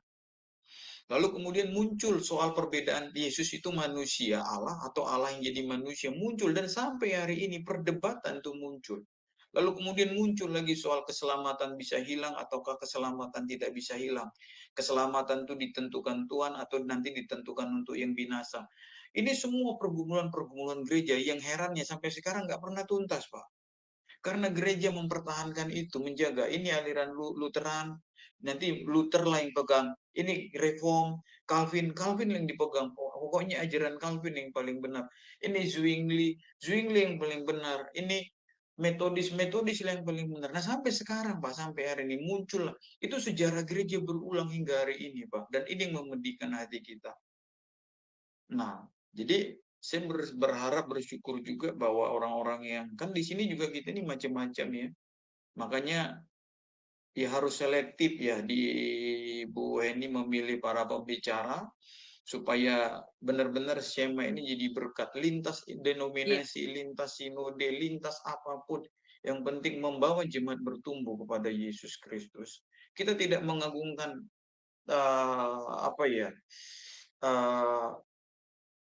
orang-orang yang kita kagumin gitu ya, yang mau seperti saya misalnya, saya karismatik. Dulu saya dari Lutheran ya.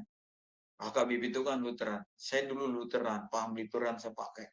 Kemudian saya keluar masuk ke karismatik Pentakosta. Saya tidak mungkin menghina Lutheran gitu lalu mengatakan ini yang terbaik. Saya nggak boleh itu. Karena bagaimanapun saya dulu diajar di sana. Nah, ini kan kadang-kadang gereja ini soal selera juga, Pak. Maafkan saya kalau saya menggunakan istilah itu.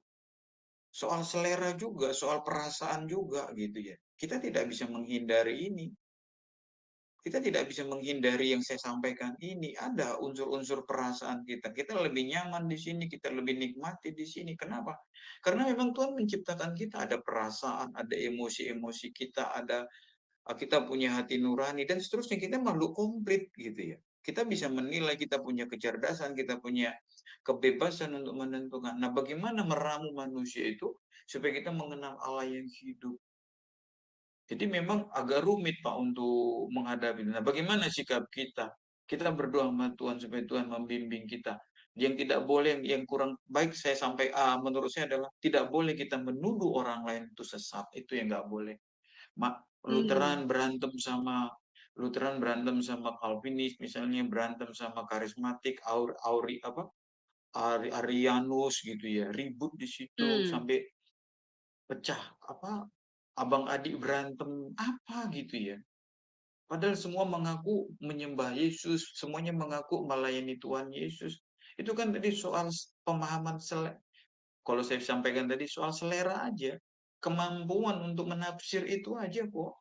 Perbedaannya cuma di situ.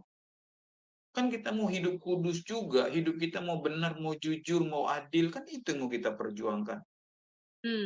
Kalau kita diajarkan gara-gara nggak ikut ini kita bilang bunuh, dia jahat, dia sesat, dia masuk neraka. Loh, kita jadi Tuhan dong. Tuhan Yesus aja nggak pernah ngomong begitu kan. Nah, betul ya, kita membentengi menurut kebenaran firman Tuhan. Gitu ya Pak. Mungkin nggak puas Pak Aaron, tapi ya gitu bisa. Memang nggak bisa tuntas Pak. Nggak bisa.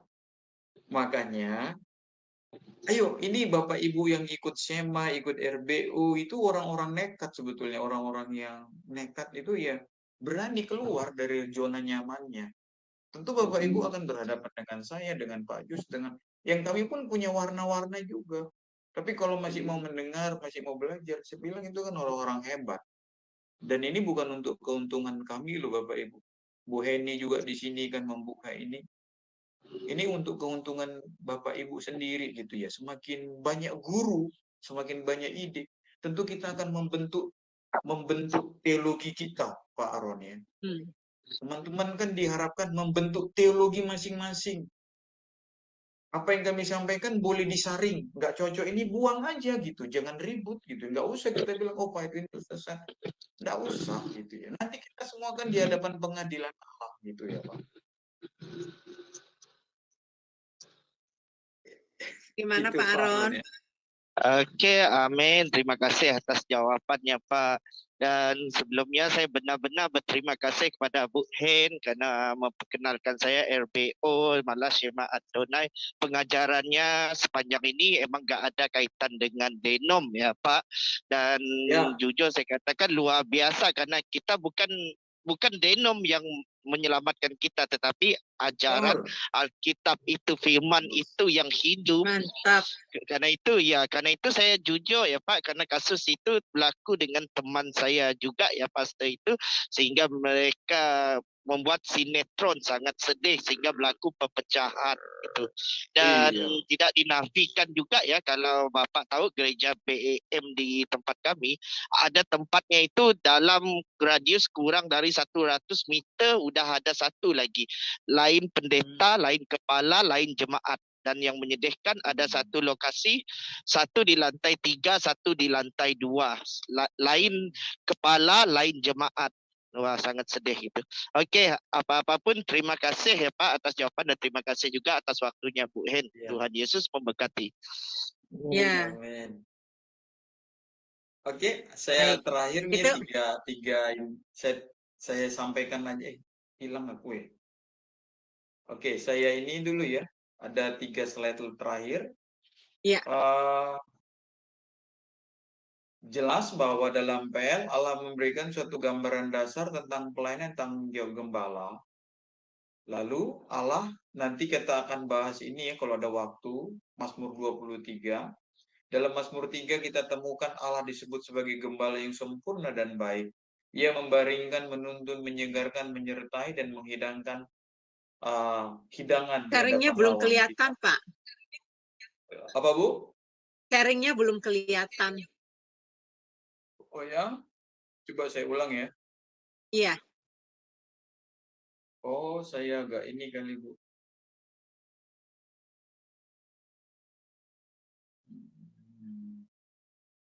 Saya nggak keluar kan.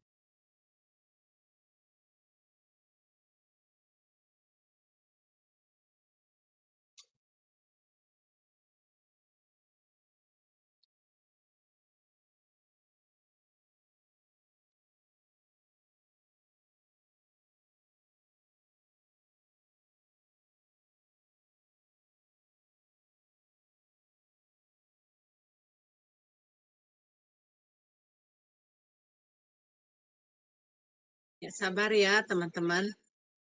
Iya, keluar masuk Kalau ya. koneksi Oke. internetnya begitu. Iya, iya, iya, iya. Ini ya. Oke. Nah, ini Ya, kelihatan, Pak. namun dalam penggembalaan yang mulia itu ternyata ada juga gembala yang gagal. Nah, ini dia yang melaksanakan pekerjaannya. Zakaria mencatat dua macam gembala yang gagal itu. Pertama, gembala yang tidak memiliki belas kasih. Jadi Bapak Ibu ada ini gembala yang tak memiliki belas kasih, ada. Tujuan gembala tipe inilah keuntungan pribadi. Mereka menganggap domba hanya sebagai komoditas. Ini gembala-gembala domba sembelihan kata Alkitab. Nanti Bapak Ibu bisa baca Zakaria 11 ayat 4 sampai 14. Lalu yang kedua, gembala yang pandir, bodoh gitu ya. Ciri-cirinya mereka tidak mencari yang hilang, nggak mau tahu deh sama dombanya. Tidak menyembuhkan yang luka. Jadi ada Pak Aaron yang begini, kita nggak tahu apakah mereka itu tipe begini, tapi kita nggak boleh menghakimi, biar Allah yang menghakimi ya. Mereka tidak memelihara yang sakit ya, melainkan memakan daging dari yang gemuk dan mencabut kuku mereka ayat 15 sampai 16. Tetapi ingat ada hukuman yang akan diberikan Tuhan ayat 17.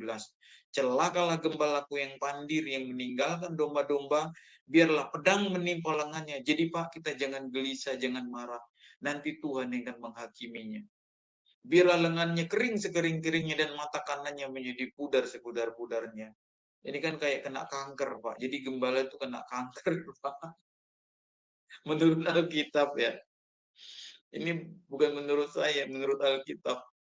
Jadi Alkitab sungguh-sungguh menekankan betapa pentingnya tanggung jawab setiap pemimpin atas pengikut mereka. Dan Allah kita adalah gembala yang baik.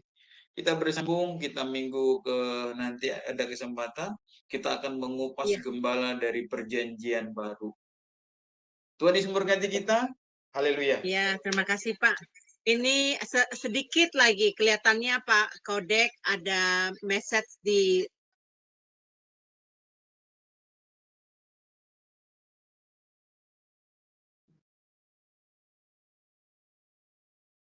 maksudnya tidak memberikan kesempatan kepada bidat. Oke, ini saya bacanya. Tidak memberikan kesempatan kepada bidat untuk melayani. Mengapa seperti ini perlu? Katanya orang mendengarkan atau mendengarkan bidat sudah dibentengi dengan ajaran yang benar atau kebenaran menurut firman Tuhan. Kenapa tidak diizinkan, Pak? Oh iyalah, kenapa? Karena dia membawa pengajaran yang asing gitu ya. Sama seperti kenapa kenapa anaknya Harun mati disambar Allah ketika mereka memberikan korban bakaran? Karena mereka memberi api asing. Allah sendiri menghukumnya. Keluar api dari tabut itu memakan ya di korban itu memakan anaknya Imam Harun loh. Itu tegas, artinya Allah tidak main-main. Memang itu zaman dulu ya, zaman sekarang memang agak lebih lunak gitu ya kelihatannya. Jadi orang sesat-sesat sekarang pun enggak, dia baik-baik saja gitu ya. Kalau Pak Kodek pernah dengar yang namanya Mangapin Sibuya ya, sorry saya sebutin nama ya, yang dulu dia bilang Tuhan Yesus mau datang tahun berapa itu ya, tahun 99 apa tahun berapa. Sampai sekarang beliau masih ada Pak, masih mengajar, kalau nggak salah dia buka pelayanan di Papua. Masih. Nanti coba dicari di YouTube-nya. Mangapin si buaya. Dia mengatakan dia Mesias. Cari aja nanti Mangapin si buaya. Itu heboh 3 tahun lalu apa 2 tahun lalu. Sebelum COVID apa ya. Ada Pak, Mangapin si buaya. Nanti dicari aja. Dia yang mengajarkan. Jadi ini kan udah mengerikan. Tapi sampai hari ini dia buka gereja. Dia waktu itu di penjara. Tapi keluar dari penjara, dia buka lagi. Dan nanti Bapak cari di YouTube Pak. Mangapin si buaya. Ketik aja di situ. Kalau masih ada ya, kalau belum di take down ya. Gitu ya Pak. Jadi memang ya kita nggak, kalau memang orang ini sudah membahayakan, ya jangan dikasih. Tapi saya bilang tadi, kita gembalakan. Jangan kasih dia mengajar, tapi digembalakan. Nah, itu dia ya. Jangan kasih kesempatan untuk mengajar dong. Masa harus mengajar? Tapi Ya. kesempatan untuk digembalakan mesti harus. Gitu. Jadi saya tidak bilang dia kasih kesempatan untuk tidak digembalakan, bukan itu. Saya bilang kasih kesempatan untuk digembalakan. Tapi kalau dia ngotot ingin mengajar untuk memasukkan ide-idenya, ya tunggu habis digembalakan dulu dong.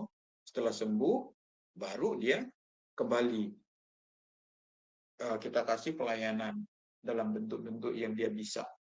Saya pikir gitu aja. Ya. Tuhan Yesus memberkati. Baik, Pak. Terima kasih. Jadi pelajaran hari ini kita sudah selesai, Bapak Ibu. Nanti untuk waktu yang akan datang kita akan kabarkan tergantung schedule dari Bapak Edwin karena dia dosen yang sangat padat schedule-nya. Jadi dia terlihat, nanti kita lihat kapan waktunya dan kita akan umumkan lagi. Tentunya pelajaran ini belum selesai dan akan dilanjutkan lagi di beberapa minggu ke depan ya. Saya nggak tahu kalau Sabtu depan Bapak bisa ada waktu, dia pasti kasih kesempatan buat kita untuk belajar bareng ya. Jadi Bapak Ibu yang terkasih, mengenai pelajaran hari ini kita boleh belajar bagaimana kita harus belajar kepada gembala kita yang baik. Gembala kita yang baik itu penuh kasih. Benar nggak Pak? Ya, gembala kita penuh kasih. Betul. Dan Tuhan tidak mengajarkan kita untuk memusuhi mereka ya, orang-orang yang berbeda dengan kita. Kita juga nggak salah kalau bersahabat dengan mereka, berteman dengan mereka. Bukan berarti dengan kita berteman dengan mereka, kita menerima apa yang mereka ungkapkan. Tentunya setiap kita sudah punya benteng sendiri. Makanya saya mengajak kepada setiap teman-teman, ayo belajar secara formal ya. Pak Edwin adalah ketua dari RBO, dosen kami.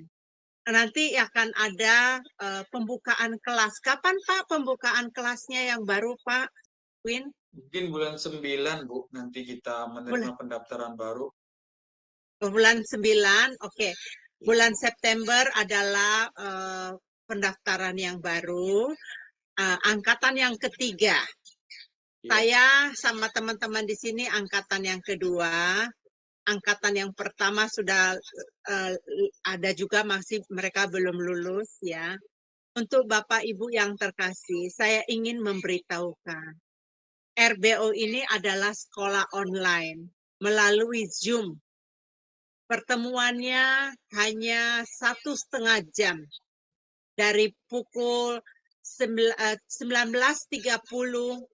malam WIB ya, waktu Jakarta, WIB 19.30 WIB sampai jam 21 WIB. Hari Senin, hari Selasa, hari Rabu. Kalau Bapak Ibu bertanya, berapa biayanya Bu? Tidak dikenakan biaya sama sekali. Tidak ada uang komitmen. Yang diminta adalah keseriusan kalian mau belajar. Belajar nggak rugi loh. Saya aja belajar lagi. Kayak Pak Edwin, sudah titelnya banyak sekali. Tapi dia mau masuk lagi, mau ngambil dokter. Apa Pak? Mau ngambil pelajarannya? Kalau nggak psikologi, hukum Bu. Wow, tuh lihat tuh. ilmu nggak pernah habis-habisnya kita pelajari. Jadi kita terus belajar untuk upgrade diri kita ya.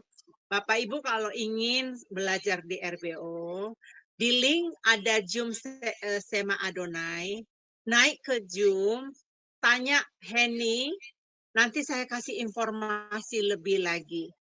Gratis Bapak Ibu ya untuk hadir. Ya, untuk Pak Edwin silakan untuk closing statement-nya dan untuk doa buat kita semua. Ya, Bapak Ibu, sederhana aja saya mau sampaikan, kita punya Allah yang menyatakan dirinya sebagai seorang gembala. Maka jangan pernah meragukan kasih sayang, kesetiaan, penjagaan, pemeliharaan, dan rencana agung Sang Gembala Agung kita kepada diri kita, pasangan hidup kita, keluarga kita, perusahaan kita, pekerjaan kita, apapun yang ada pada kita, asalkan kita mau hidup untuk Dia, hidup dalam naungannya, menyembahnya, dan menjadi domba yang benar, domba yang bersandar sepenuhnya pada Allah kita. Tuhan Yesus memberkati kita, selamat menikmati kasih sayang Gembala Agung dalam kehidupan kita setiap hari. Mari kita berdoa. Bapa terpuji namamu, kami mengucap syukur Engkau Gembala yang baik, Engkau Gembala yang agung, Engkau berkata, akulah Gembala, kamulah domba-dombaku sekalian. Terima kasih untuk pemelihara, untuk perawatanmu, penjagaanmu. Kami berdoa jika ada yang sakit di antara kami, entah saudara kami mohon kesembuhan dari Allah Bapa di dalam nama Tuhan Yesus Kristus Allah kami yang hidup. Disembuhkan. Jika ada orang-orang yang memiliki permohonan-permohonan khusus, menginginkan keturunan, Tuhan menjawab. Tuhan menolong yang lagi bermasalah dengan hubungan-hubungan suami istri kekerabatan. Tuhan menolong, mempersekutukan kembali, mendamaikan lagi di dalam nama Tuhan Yesus Kristus. Terima kasih Bapak, berkati Bu Eni dan tim, berkati Sema ini menjadi salah satu alat tangan Tuhan untuk mewartakan kebenaran Tuhan melalui kelas-kelas belajar. Kami akan beristirahat malam hari ini. Kiranya damai sejahtera dan cinta kasih dari Allah Bapa di dalam nama Tuhan Yesus Kristus dan persekutuan Roh-Nya yang kudus menyertai kita mulai sekarang sampai selama-lamanya. Haleluya. Amin.